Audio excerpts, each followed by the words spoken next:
Today, we are shown what reality is supposed to look like. Movies show us that we are supposed to work hard, get the girl, get into the college of our dreams, and rise above social standards. However, is this really how life plays out?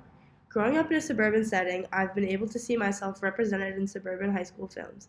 My favorite movie ever is Mean Girls, but is there a deeper meaning as to why?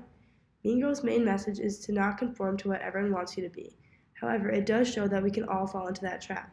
The scene in the cafeteria is a perfect example of the social structure of the school. Going to be your guide to North Shore. Now, where you sit in the cafeteria is crucial because you got everybody there. You got your freshmen, ROTC guys, preps, JV jocks, Asian nerds, cool Asians, varsity jocks, unfriendly black hotties, girls who eat their feelings, girls who don't eat anything, desperate wannabes, burnouts, sexually active band geeks, the greatest people you will ever meet, and the worst, beware of the plastic. Katie Heron starts off as an individual, yet is overcome by the desire to be a plastic, one of the popular girls. She does everything to sabotage the Queen Bee, Regina George, and take her place as the most popular girl, leaving her real, less popular friends behind. She caves into peer pressure by bullying others through the burn book to fit in.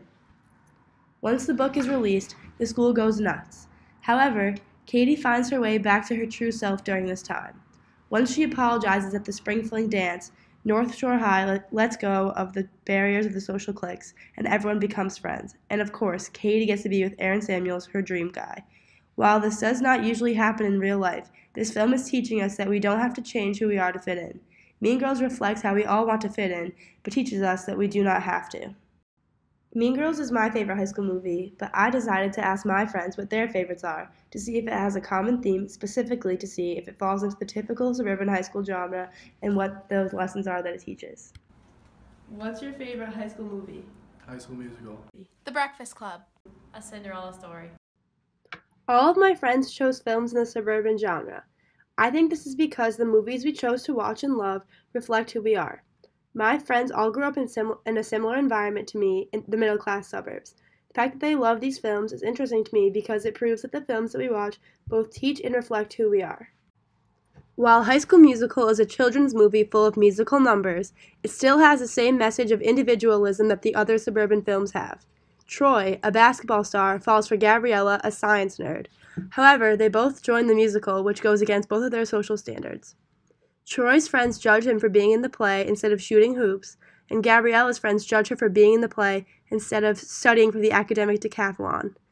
The musical number Stick to the Status Quo emphasizes the theme that you should not stray from what social group you are in and the norms that follow your clique.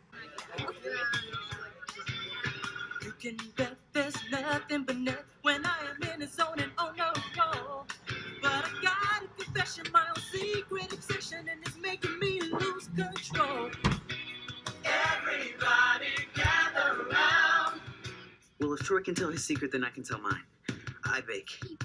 What? I love to bake. Strudel, scones, even apple pandas.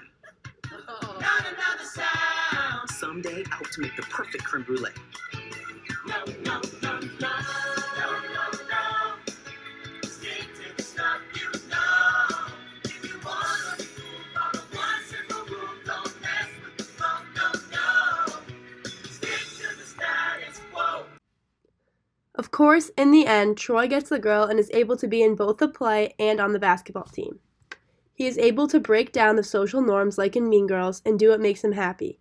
The theme of expressive individualism in these movies is what the films teach us, yet it reflects the common struggles we all go through of wanting to fit in, but also wanting to follow your heart. The same theme goes for both A Cinderella Story and The Breakfast Club. In A Cinderella Story, Sam is the girl who no one really notices. She starts talking to this anonymous boy who she finally meets at the school dance. She finds out that her mystery man is the coolest boy in school, Austin Ames. She then panics and tries to make herself seem cooler. However, in the end, she realizes that he likes her for her and she does not have to change herself. Again, she wants to fit in desperately, but her dream man likes her for who she is, which is an individual. In The Breakfast Club, a group of 5 different teenagers from 5 different social cliques all have detention together on a Saturday morning. At first, they are standoffish to each other. However, once they spend enough time together, they realize that they are similar, break down their social barriers, and become friends. The suburban genre teaches us to be individuals by showing characters think for themselves, find and pursue their own passions, find their true identity, and overall become more human. The message of expressive individualism is one most viewers can connect with. These films reflect who we are by showing similar struggles we all go through, embracing them, and showing how to get through it. The suburban high school films are my friends' favorites because they too can resonate with the characters and see themselves reflected on screen.